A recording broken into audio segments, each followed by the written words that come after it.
T'aimerais bien pouvoir te la péter en identifiant les oiseaux au champ quand tu te balades dans la nature avec tes potes, comme un véritable ornithologue? Pour ça, je te propose de commencer par les bases en nous intéressant aux espèces les plus communes, notamment celles que tu peux entendre chanter simplement en ouvrant la fenêtre. Et crois-moi, après avoir appris ces 5 chants, tu écouteras ton jardin avec une oreille bien différente. Allez, on y va.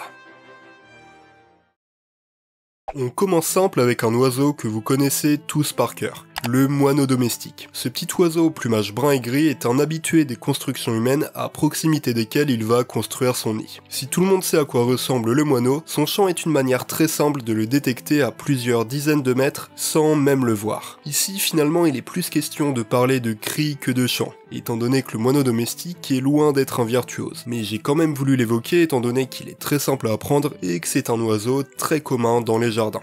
Le chant du moineau consiste en une suite de piaillements très brefs et peu mélodieux.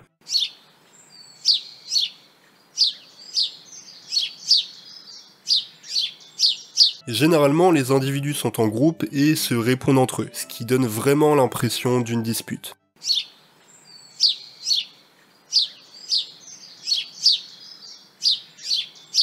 Bref, on commence simple, mais vous verrez qu'on va se diriger vers des chants de plus en plus structurés et complexes au fil de la vidéo.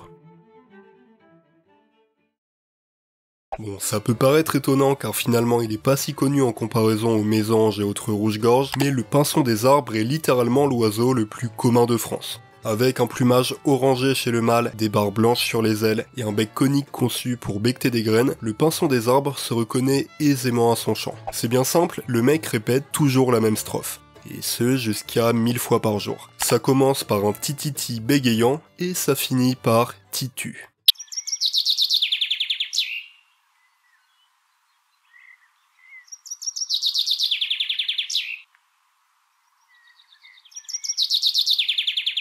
Tititi, une belle roulade accélérée au milieu et un titu bien marqué à la fin. Toujours avec cette impression de quelqu'un qui a du mal à commencer sa phrase et qui bégaye.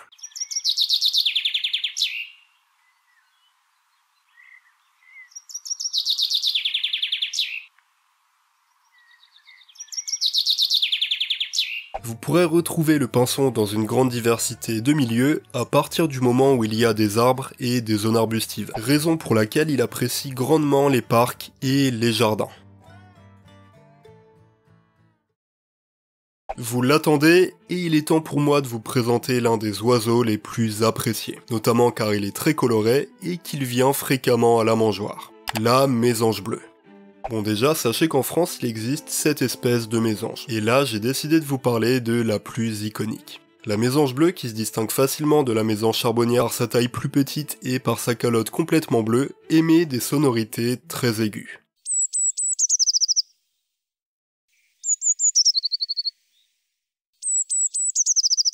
La strophe est courte et simple à retenir. 2 petits ultrasons suivis d'un éclat de rire aigu.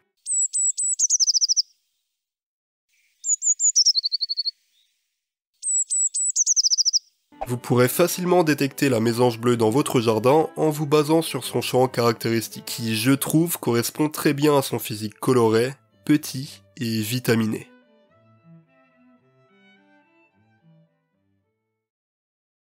Le deuxième starter le plus populaire, le némésis ultime de la mésange, le bleu contre le rouge, le prince de Noël, j'ai nommé le rouge-gorge familier. Bon là je vous préviens, on passe en level. Si à la vue le rouge-gorge se reconnaît en un clin d'œil et est vraiment impossible à confondre, son chant est vraiment plus compliqué.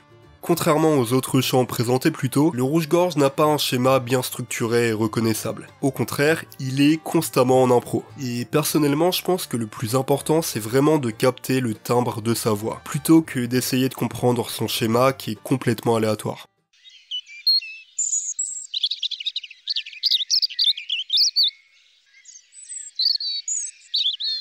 Le chant est léger, fluide et rappelle un petit cours d'eau cristallin qui coule le long d'une vallée.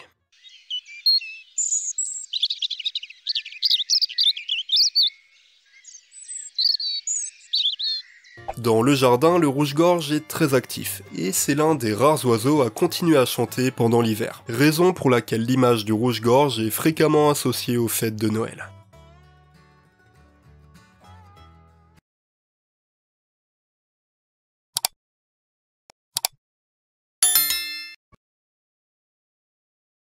Le meilleur pour la fin.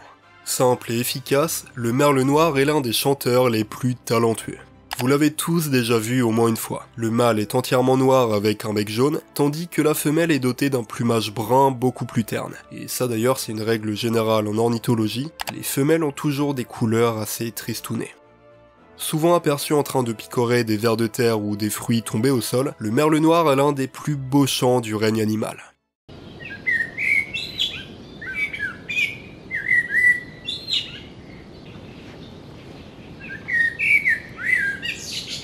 Puissant, mélodieux, flûté, le chant du merle se reconnaît très facilement au timbre de sa voix, mais également à sa structure. Si cet oiseau est inventif et improvise beaucoup, son chant reste lent et les strophes se finissent presque toujours par un ricanement qui part dans les aigus, et qui personnellement me fait penser à un cri de Ouistiti.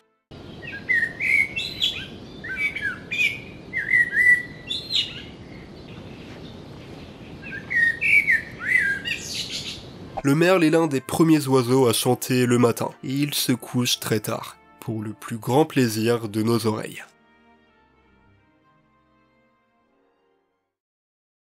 Ok, j'espère que vous avez été attentifs. Je vais vous diffuser les 5 chants dans le désordre et vous allez devoir me donner les bonnes réponses dans les commentaires. Je répondrai à chaque personne et si vous avez n'importe quelle question ou si vous faites des fautes, j'essaierai de vous aiguiller pour que vous puissiez trouver des moyens mémotechniques ou des petits tips pour reconnaître tel ou tel chant.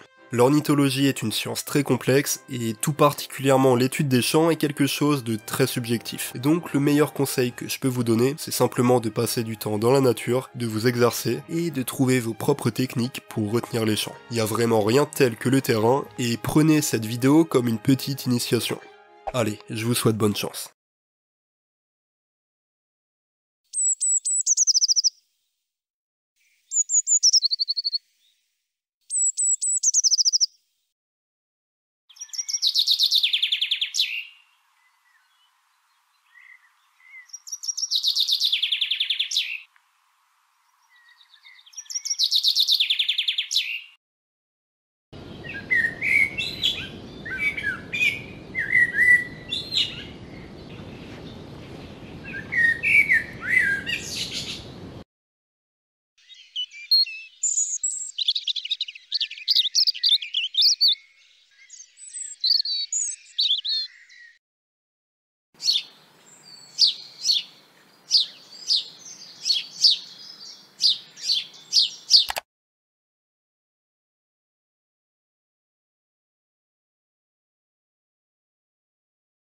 Merci à tous d'avoir regardé cette vidéo. Si ça t'a plu, tu peux laisser un petit like, c'est vraiment le moyen le plus simple et le plus gratuit pour faire savoir à YouTube que t'aimes ce genre de contenu. Et je t'invite vraiment à t'abonner pour me faire savoir que t'as envie d'avoir d'autres épisodes. J'ai encore plein d'idées pour agrémenter cette petite série sur les chants d'oiseaux, et l'idée ce serait de faire une série assez régulière pour que vous puissiez progresser de vidéo en vidéo et devenir de véritables ornithologues.